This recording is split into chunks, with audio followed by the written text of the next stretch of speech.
বাংলাদেশ ফুটবলে কি সত্যিই আসছে এক ঐতিহাসিক পরিবর্তন? নেইমারের ছায়া কাজ করা এক ব্রাজিলিয়ান কোচ, হামজা চৌধুরীর অভিজ্ঞতা আর বাফুফের নজিরবিহীন বাজেট সব মিলিয়ে যেন তৈরি হচ্ছে এক নতুন স্বপ্নের নীলনকশা। বহুদিনের হতাশা পেছনে ফেলে লাল সবুজের ফুটবল কি এবার বিশ্বমঞ্চে নিজের জায়গা করে নেবে? কোটি ভক্তের অপেক্ষা এখন একটাই, এই কোচিং বিপ্লব কি বদলে দেবে বাংলাদেশের ফুটবলের ভবিষ্যৎ? চলুন জেনে নিই বিস্তারিত।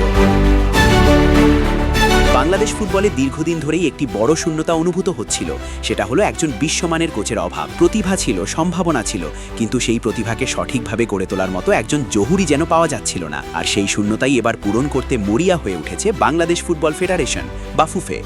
সম্প্রতি ফুটবল পাড়ায় সবচেয়ে আলোচিত নাম হয়ে উঠেছে এক ব্রাজিলিয়ান কোচ রোজারিও মিকেল, যিনি একসময় বিশ্ব তারকা নেইমার জুনিয়রের সঙ্গে কাজ করেছেন। তার অভিজ্ঞতা, তার কৌশল এবং আধুনিক ফুটবল নিয়ে তার দৃষ্টিভঙ্গি সবকিছু মিলিয়ে তাকে ঘিরে তৈরি হয়েছে বিশাল প্রত্যাশা। এই কোচকে বাংলাদেশে আনতে শুধু আগ্রহই নয়, বরং বাস্তব পদক্ষেপও নিতে শুরু করেছে বাফুফে।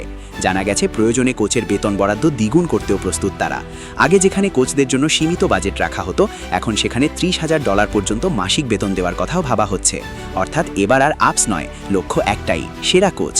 এই পুরো প্রক্রিয়াটিকে আরও আকর্ষণীয় করে তুলেছে হামজা চৌধুরীর সম্পৃক্ততা। ইউরোপিয়ান ফুটবলে খেলার অভিজ্ঞতা থাকায় কোচ নির্বাচনে তার মতামতকে দেওয়া হচ্ছে বিশেষ গুরুত্ব, কারণ তিনি জানেন আন্তর্জাতিক মানের ফুটবলে কী ধরনের কোচ প্রয়োজন এবং কোন স্টাইল বাংলাদেশের জন্য কার্যকর হতে পারে। একদিকে নেইমারের বাবার সুপারিশ, অন্যদিকে বাফুফের আন্তরিকতা, সব মিলিয়ে রোজারিও মিকেলকে ঘিরে তৈরি হয়েছে এক নতুন সম্ভাবনা। এমনকি গুঞ্জন আছে ব্যক্তিগত সম্পর্কের কারণে কোচ নিজেও পারিশ্রমিক কমিয়ে আনতে রাজি হতে পারেন। যদিও বিষয়টি এখনও নিশ্চিত নয়, তবুও এটি ফুটবল প্রেমীদের আশাবাদী করে তুলছে।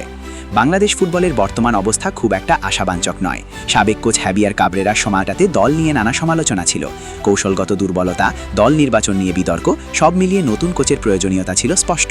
আর এবার সেই জায়গাতেই বড়সড় পরিবর্তনের পথে হাঁটছে বাফুফে। এই পরিবর্তনের পেছনে রয়েছে একটি বড় লক্ষ্য, বাংলাদেশকে শুধু দক্ষিণ এশিয়ায় নয়, বরং এশিয়ার বড় মঞ্চে প্রতিষ্ঠিত করা।